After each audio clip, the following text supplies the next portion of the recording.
musiman dari aktivitas ekonomi kita, kuartal 4 biasanya secara quarter to quarter dari PDB konstan biasanya memang negatif. Artinya memang ada pola seasonal yang mencerminkan adanya pelambatan di Q4 ya untuk ekonomi Indonesia. Kalau kita lihat pola pertumbuhan quarter to quarternya memang selalu seperti itu ya dalam kondisi normal.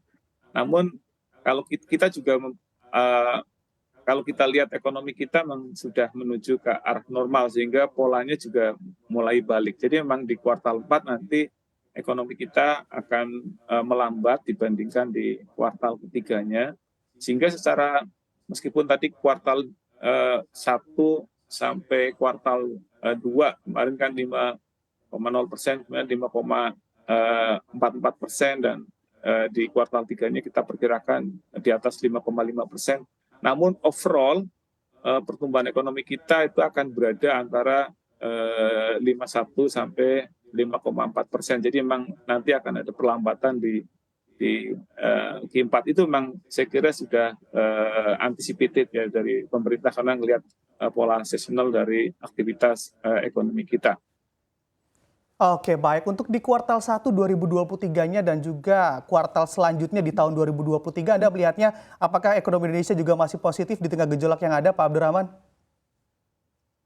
Oke, jadi mungkin kita bisa lihat tren dari beberapa komponen pertumbuhan kita ya. Kalau dari yang paling mudah adalah dari sisi expenditure ya. Expenditure ini kan ada consumption masyarakat, kemudian investasi, kemudian dari konsumsi pemerintah, ekspor, dikurangi impor. Jadi itu komponen-komponen yang membentuk PDB ya, PDB kita. Jadi kalau kita lihat trennya, konsumsi masyarakat saya kira masih cukup kuat ya, akan tumbuh di paling tidak di pertengahan pertama tahun 2023 nanti. Ini karena saya kira kalau kita berkaca dari historis ya, jadi mungkin saya jelaskan dulu. Pertama, kita bandingkan 2011 ketika kita mengalami boom komoditas ya, peaknya dari boom komoditas di 2011. Kemudian di 2022 ini kita juga sama mengalami boom komoditas karena harga komoditas kita tinggi ya. Dan di 2011 lalu, 2011, 2012 gitu ya, pertumbuhan kita di atas 6%. Dan terutama ditopang oleh konsumsi masyarakat yang tumbuhnya juga di atas 5%, kemudian investasi pada saat itu tumbuhnya 8,9 dan 9,1% ya di kuartal di tahun 2011 dan 2012.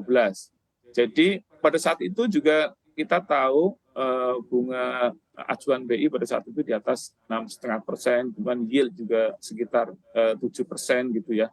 Jadi suasananya sebenarnya tidak jauh beda, bahkan kalau kita lihat trennya sekarang kan boom komoditas kita jauh lebih besar karena ada peningkatan yang sangat besar di sisi ekspor maupun di trade surplus kita sampai dengan September kemarin trade surplus kita hampir mendekati 40 miliar dolar ya, yang tertinggi sepanjang sejarah gitu.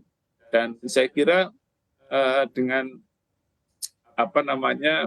kemarin kita mengalami pandemi, masyarakat masih butuh keluar rumah karena tertekan selama 2 tahun gitu ya. Saya kira konsumsi juga masih kuat dan likuiditas yang mendukung dari aktivitas konsumsi dan investasi itu juga cukup tinggi. Jadi kalau kita berkaca 2011-2012 itu ada lag 1 tahun. Jadi peaknya 2011, di 2012-nya investasi juga terdorong cukup besar. Meskipun tadi ya cost of fund-nya pada saat itu jauh lebih tinggi daripada sekarang. Kita lihat yang sekarang juga dari sisi likuiditas masyarakat cukup kuat ya. Kalau kita lihat beberapa tahun terakhir itu 2020-2021 pertambahan dari DPK ini sangat fenomenal ya. Kalau dalam kondisi normal sekitar 300 triliun, kemarin di masing-masing tahun itu sekitar 600 triliun ya pertumbuhan DPK masyarakat. Artinya memang untuk masyarakat cukup ample untuk melakukan aktivitas konsumsi dan investasi. Jadi saya kira di kuartal 1 dan kuartal 2 masih akan cukup kuat. Dan yang saya lihat lagi ekspor ya. Ekspor sampai dengan saat ini meskipun Amerika sudah melambat, Eropa melambat, China melambat gitu ya.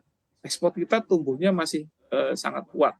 Dan ketika kita lihat berdasarkan negara tujuan ekspor, ekspor ke Cina masih tumbuhnya double digit meskipun sedikit melambat dibandingkan tahun lalu. Tahun lalu kita ada low base effect di 2020. Jadi meskipun tumbuhnya di atas 20% di China ini saya kira sangat tinggi. Dan saya lihat ada pergeseran nih. India sekarang tumbuhnya sampai 90%.